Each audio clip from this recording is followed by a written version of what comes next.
I loved Columbia Pike because it's so diverse, and there were people of so many languages. There were so many. My Indian store was on Columbia Pike. It doesn't isn't there anymore. I am from India, so that was really cool. When my parents came to visit, when I had my kids, my dad would go and buy rice from the Bangladeshi store and fish, and discuss politics with the guys, and then he would go to a Latino salon and get a haircut and come back looking very different. So that is my introduction to the Pike. That's Sushmita Mazumdar, a photographer and curator on the Columbia Pike Documentary Project team, talking about her first experiences living on the Pike 24 years ago after moving from Bombay. Arlington's section of Columbia Pike is only 2.5 miles long, but the community that has developed on and around this short strip speaks over 100 languages. People are moving here because they like the diversity, but they're not aware of the story of the diversity. If they're coming to Arlington, they're moving to the Pike, they need to know what they're stepping into. This is the history that we have. See how it changes the community. See what a different kind of community you can be. We can all be, with the respect and the peace.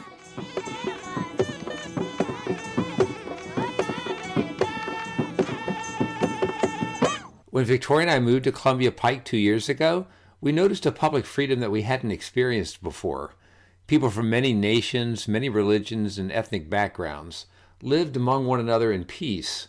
They didn't just tolerate one another. They liked learning from one another and from one another's cultures. Sushmita told me about one instance of her learning from an Iraqi immigrant and from her life experience that was very different from Sushmita's and from my own. During the pandemic, I was helping a friend who had just left an abusive marriage. And I was trying to explain to her, okay, there's a pandemic, okay? And you have to prepare and take care. And she's like, don't worry, Habibi. I've survived 2 wars in Iraq. Come, I'll show you. I've prepared. And I was thinking, oh my God, can these people actually tell us how to prepare? But are we going to ask them? They don't even speak very good English, right? Yeah, they take there is so much knowledge. People can share what they know here with people of other cultures, and it's more likely to be appreciated here than in the suburbs in which I've lived, even amongst strangers often. It's validating, life-giving. Walking down Columbia Pike, why did I feel free to talk with anyone, and they feel free to talk to me? Where was the reserve caused in part by our shared history of racism and colonialism? It was like we all had just woken up from a night of bad dreams. In a Pike storefront, I was drawn to a big black book. Transitions, a book of photographs and interviews with Pike residents, made my questions richer. I bought 3 copies, 1 for me and 2 to plaster all over the walls of my new classroom on the Pike. This episode focuses on the Pike, the work of the Columbia Pike Documentary Project, and the lived experience of diversity. We'll find out how living with people of many other nations, not in ethnic enclaves, but right outside our front doors, creates public spaces. I'm Bryce Tolpin. At some point, we made the decision that the Pike needed to be documented. Something unusual was going on. That's Lloyd Wolf speaking at the Arlington Historical Society in November of last year about the Columbia Pike Documentary Project. Lloyd's a professional photographer and has been photographing Arlington and Columbia Pike since the 1970s. He heads up the documentary project that he and Paula and Todd Endo started in 2007. And so Paul and her husband Todd and I sat down and kind of dreamed up this thing. Why is this huge number of people all in one place and that they're largely getting along? I was also doing a lot of work in Jerusalem during some of this period. And there's, let's say, a city that's divided and the 2 major ethnic groups don't get along. That's an understatement. Here, for some reason, groups that are in conflict in their home countries are getting along.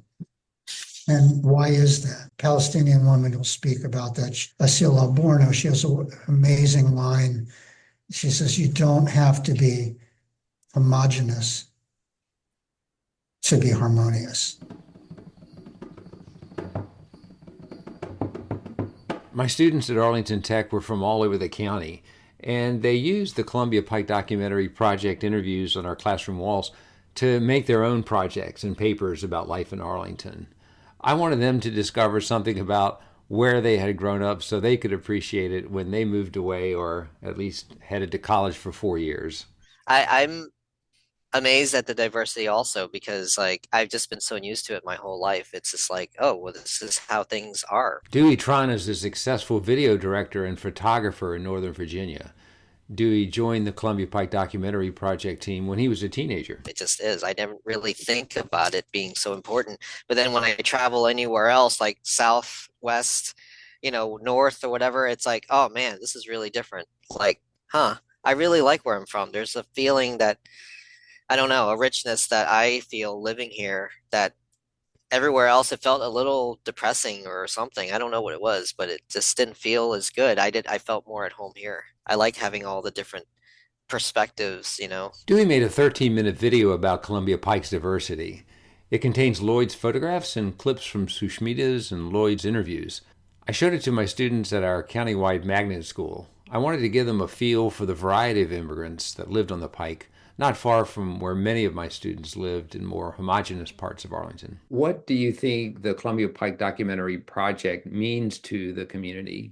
People like knowing that their voice matters and being represented. I would imagine sometimes being an immigrant moving here would be pretty scary because you don't know anybody, there's no support, or you're not familiar with the support you may have access to. But wow, someone actually cares. That's cool. Thank you.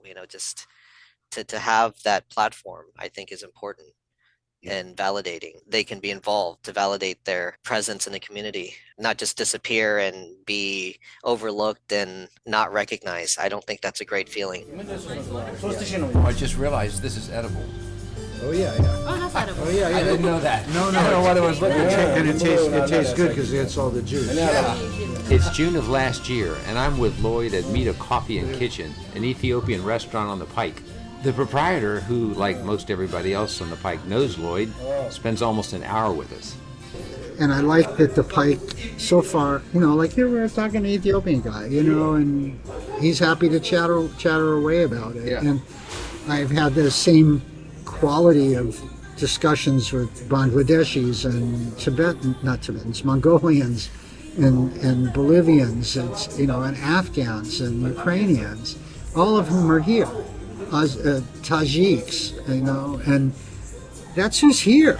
And I think it enriches all of us to have this.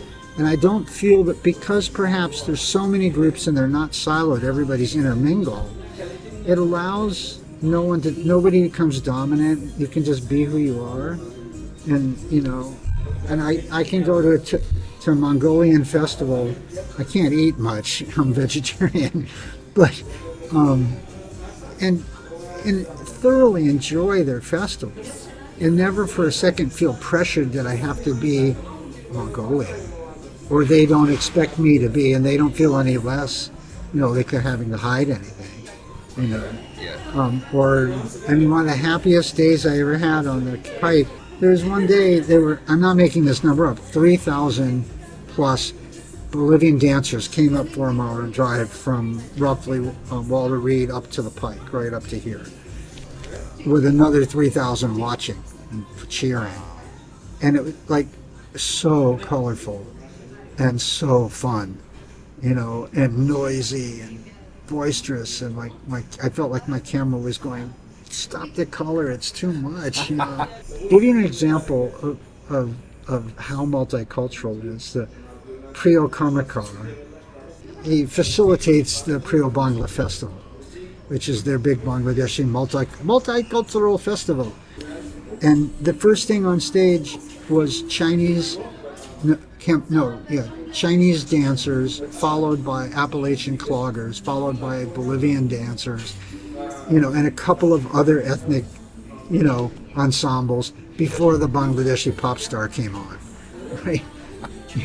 I thought, where else could this happen, right? And they're big into that. At the Bangladeshi festival, you will see Bolivian dancers. They see it as a celebration that this is part of the whole community.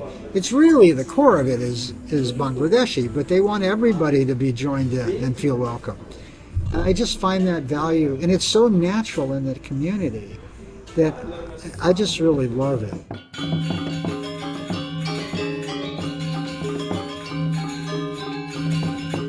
The diversity is not just on Columbia Pike, it's also in the Columbia Pike Documentary Project team. The diversity within the project that makes the project even more diverse because we see different things. Lara Ajami is the Syrian photographer. Very different. She doesn't even live in Arlington, but she could tell me what she saw on what she sees on Columbia Pike, and she just blends right in. It's like she's from there. What we notice is what we bring to the documentary project. That is the magic of the team that Lloyd has put Because together. the team is diverse in and of itself, not only by nationality, but by experience and by Experience, by age, by points. technique, even their own background, very distinct. The team I lead, the photographers and the writer, India, Laos, Vietnam, Syria, Russia, South America, me, Japan.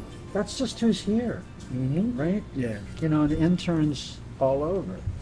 And and like he was saying, we get along. It's not perfect, Yeah. but you're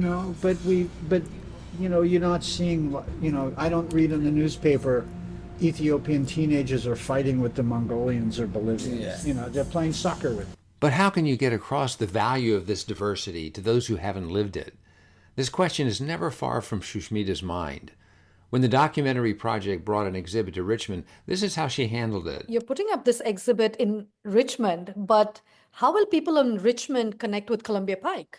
I mean, what are you expecting? And they're like, well, that's the thing. We want to show this thing about Columbia Pike to the people of Richmond. That's why we want to have this exhibit, because the project is archived here.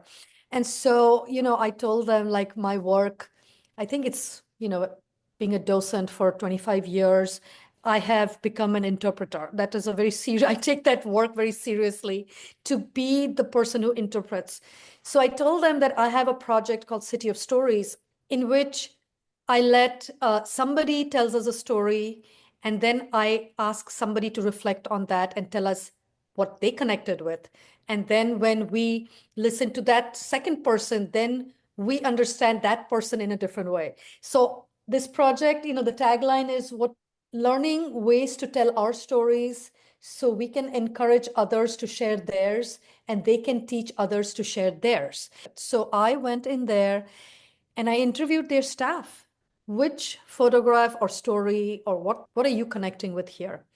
And I had 9 of those stories or something like that people told me, I'm connecting with this because I'm also a mom and I've been at home with my kids and now I have to come back to work. So they connected with a picture of a mom and a kid. So what happened is these 9 staff who work in Richmond, they might not originally be from Richmond, they got to tell the public how they connect with this work from Columbia Pike. And so the public of Richmond coming in, or people from anywhere coming in, would see that there are ways in which we can connect with these very unusual stories that are not from our experience, not from our hometowns, not anything we've ever seen, but yet we can connect. It is a possibility. So try it, But how about the documentary project team members themselves? How did they first connect with what would be their own work? Lloyd's experience speaks to that.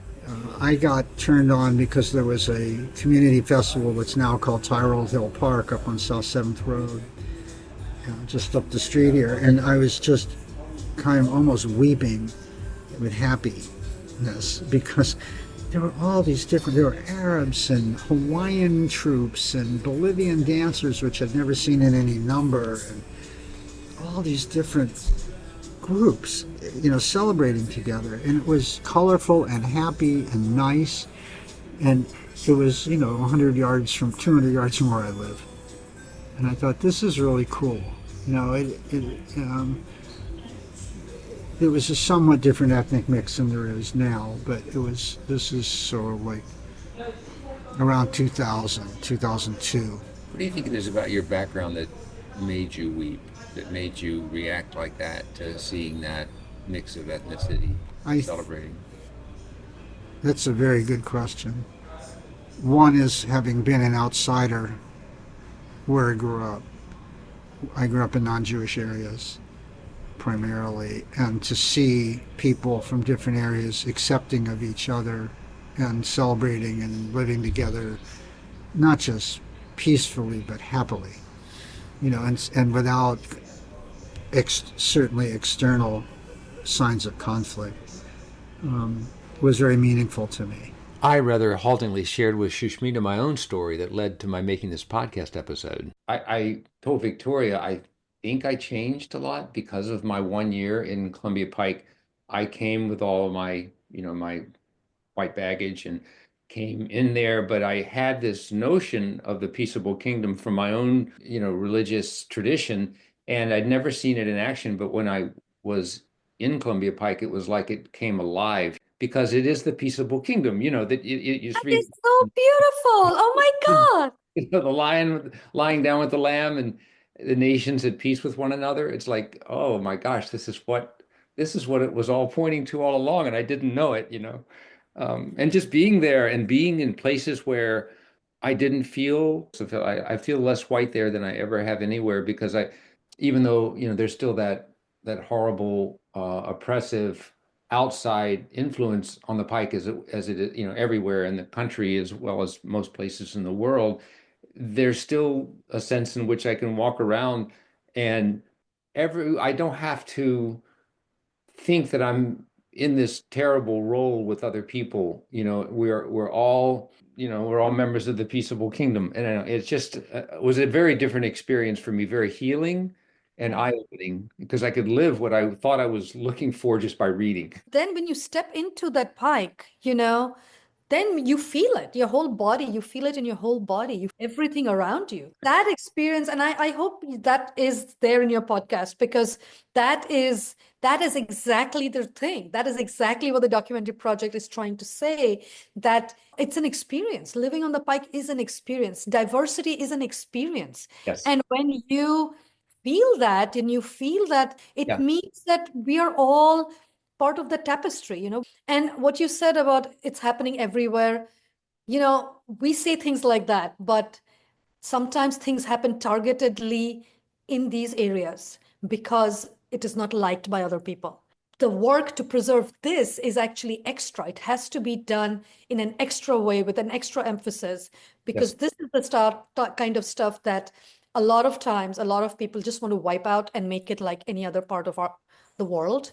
But Yes. so we fight even harder to keep this and to Yep. tell people that actually this has developed over years and this is a model to follow. Thank you for listening to Public Spaces. Join us next time to learn how Milwaukee community members are creating a linear park between historically Black and white communities to help people discover public space across old racial divides. Until then.